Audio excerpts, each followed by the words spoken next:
دا ټیم مونږ په ملیشیا کې لګیا یو او ماشین خو ناګیر کړی دی او دا ماشین مونږ اوس جوړو د خیره سره. دا ډرایر دی خو زما دا ملګری چې کوم دی نو دی اوس په دې باندې پوهېږي نه، نو ما ته وایي دوکان ته وړو. خیال دی نو دا دی اوس ماله په زور ستړی کړي او دا ماشین دا باندې دوکان ته وړي.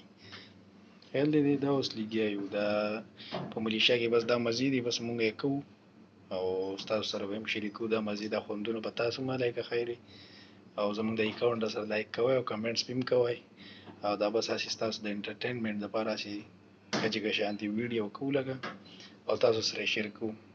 سلیمه ته لږ اوس دا ماشین دلته نشې جوړولی که نه؟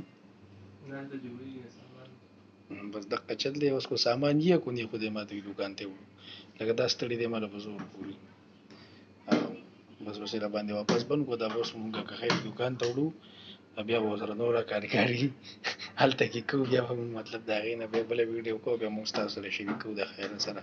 نو بس دا د ملیشیا کارونه دي او دا مزدوري ده کوي راغلي بس پیسې ګټو دواګانې راته کوئ. الله خو دې کامیاب کړي مونږ ټول.